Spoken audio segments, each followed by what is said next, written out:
গাজরের পেঁয়াজু এত বেশি মজা, আগে আমার জানা ছিল না। এই ফার্স্ট টাইম আমি তৈরি করলাম। আসসালামু আলাইকুম বন্ধুরা, সবাই কেমন আছেন? আশা করি ভালো আছেন, আলহামদুলিল্লাহ।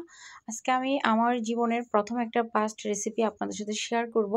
আর সেটার রিভিউ হচ্ছে অনেক অনেক অনেক অনেক মজা এবং হেলদি একটা খাবার এবং হেলদি একটা নাস্তা।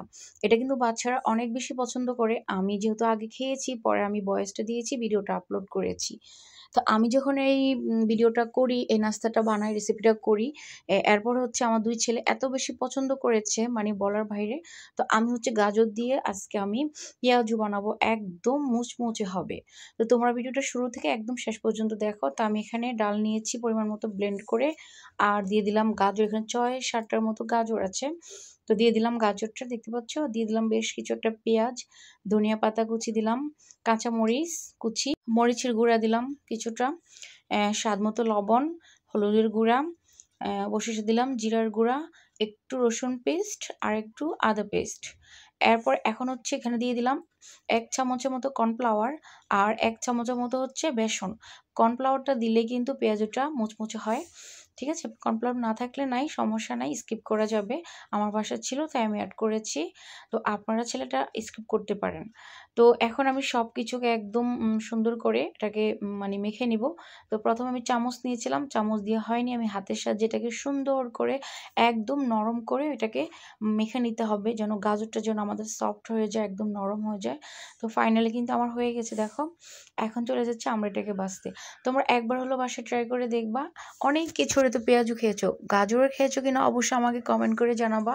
আর যারা খাও নাই তারাও কমেন্ট করে জানাবা। আর অবশ্যই বাসায় ট্রাই করবা। এখন কিন্তু বাজারে গাজর পাওয়া যায়। তো আমি তো এটা বানানোর পরে ভাবতেছি এতগুলো পেঁয়াজু বানালাম, কে খাবে কে খাবে। আমি নিজেই তো মানে খাওয়ার পরে অবাক। আর আমার ২ ছেলে তো এত বেশি পছন্দ করেছে, মাশাআল্লাহ, আলহামদুলিল্লাহ। তো যাই হোক, তোমার ভিডিওটা দেখতে থাকো, সাথেই থাকো। তো আমি একটু একটু করে দিয়ে দিচ্ছি। রমজান মাস, রহমতের মাস, বরকতের মাস, মাগফিরাতের মাস, নাজাতের মাস চলে এসছে, চলে যাচ্ছে। ১৫টা কিন্তু শেষ, আলহামদুলিল্লাহ। কষ্ট লাগতেছে, কারণ আগামীতে বেঁচে থাকবো কিনা জানি না। যদি বেঁচে থাকি তাহলে আবার দেখা পাবো, আর যদি বেঁচে না থাকি তাহলে তো শেষ। তার জন্য খুবই কষ্ট লাগে রমজান মাস আসলে, সেগুলো চলে গেলে। আলহামদুলিল্লাহ আমি সবগুলো রোজা রেখেছি, বাকিটাও রাখবো। আমার জন্য সবাই দোয়া করবেন। শরীরটা একটু খারাপ থাকে, অবশ্যই দোয়া করবেন আমি যেন শেষ পর্যন্ত রোজাগুলো রাখতে পারি। আর আমার ছেলেও রোজা রেখেছে বেশ কয়েকটা, ওর জন্য সবাই দোয়া করবেন, আফিফের জন্য, ওর জন্য আরও কয়েকটা রোজা রাখতে পারে। তো পেঁয়াজুটা বাছতে বাছতে তোমাদের সাথে কিছু কথা বলি। যারা রোজা রাখেন, রোজাদারের দোয়া কিন্তু আল্লাহ কবুল করে। রোজাদারের হাত কিন্তু আল্লাহ খালি হাতে ফিরায় না। আমাদের যাদের বাবা মা বেঁচে নাই, আমরা যখন নামাজ পড়ি তখন কিন্তু আমরা অবশ্যই বাবা মায়ের জন্য দোয়া করব।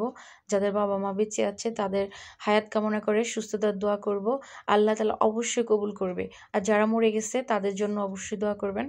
তো আমরা সবাই সবার জন্য দোয়া করব, সবাই সবার জন্য দোয়া করব। আমরা যত ইউটিউব করি না কেন, যত ভিডিও বানাই না কেন, এটা হচ্ছে অস্থায়ী। যে কোনো সময় আমাদের সামনে আজরাইল কিন্তু চলে আসবে, ভাই বোনেরা। তো যাই হোক, কিছু আবেগী কথা বললাম। কথাগুলো বলার কারণ হচ্ছে আমার আব্বা নাই দুনিয়াতে, আমার আব্বা চলে গেছে, আজকে ২ বছর হয়ে গেছে। তো আব্বার কথা মনে পড়াইতে আমি কথাগুলো বলেছি। সবাই আমার আব্বার জন্য দোয়া করবেন, ভালো থাকবেন। আসসালামু আলাইকুম।